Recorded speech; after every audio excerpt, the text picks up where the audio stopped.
Séparée du plateau anatolien par de hautes montagnes, la côte accidentée et rocheuse de la mer Noire est densément boisée et luxuriante grâce à de fréquentes pluies.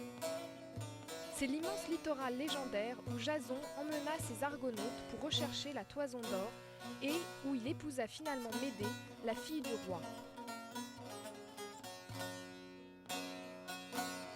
Bien que souvent couvert, le temps est généralement doux.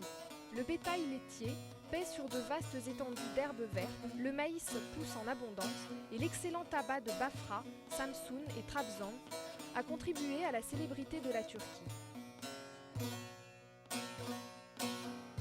Les vergers de noisetiers de la côte produisent la moitié de la production mondiale d'aveline. À l'époque des Romains, les cerises ont été découvertes près de Giresun et exportées dans le monde entier.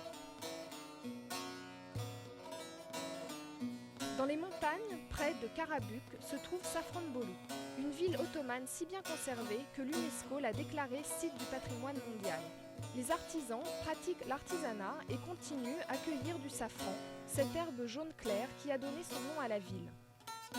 Parmi les 2000 maisons turques traditionnelles bien conservées, qui datent du XVIIIe, du XIXe et du début du XXe siècle, 800 sont légalement protégées contre les transformations.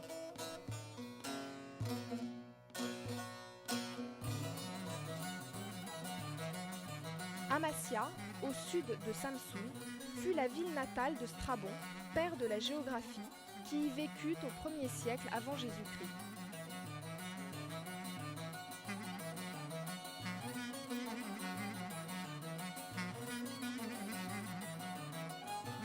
À cheval sur le fleuve Yeşilırmak, parmi les falaises rocheuses, c'était une importante capitale provinciale de l'Empire ottoman et un terrain d'entraînement pour les princes impériaux.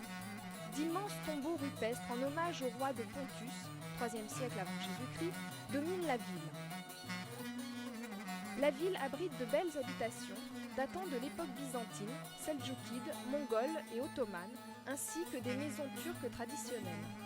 Autrefois connue sous le nom de Trébizonde, la ville moderne de Trabzon est non seulement la ville principale, mais aussi le port principal de la côte Est. Sainte-Sophie, Hagia Sophia, une ravissante église byzantine du XIIIe siècle, ornée de mosaïques et de fresques somptueuses, compte parmi ses monuments romains et byzantins. Remontant au XIXe siècle, le pavillon d'Atatürk est une maison traditionnelle de la mer Noire qui fut autrefois habitée par le président fondateur de la Turquie. Le parc national d'Altındere, au sud de Trabzon, dans les montagnes, offre un magnifique cadre au monastère de Soumela, construit au XIVe siècle, qui est accroché à une plateforme rocheuse située 300 mètres au-dessus d'une gorge profonde.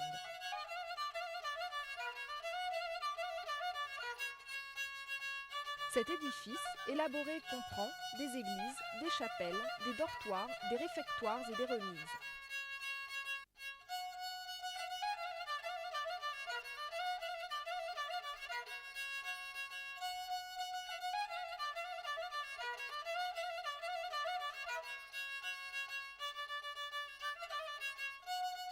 Au sud-est de Trabzon, Uzungöl, un ravissant lac alpin ceinturé de montagnes et de prairies, est un lieu idéal pour camper, faire du trekking ou pêcher.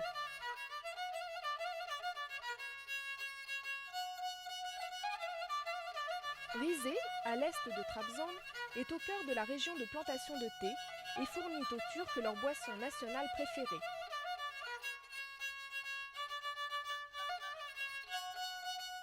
À l'est de Rize, au sommet des montagnes, à 1350 mètres, le village thermal d'Ayder est entouré d'un paysage alpin spectaculaire.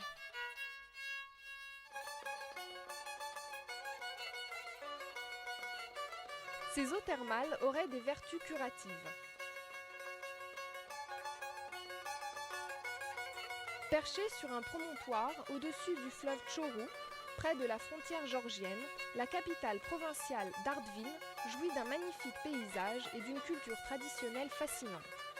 Les montagnes de Kachkar qui l'entourent sont idéales pour la randonnée.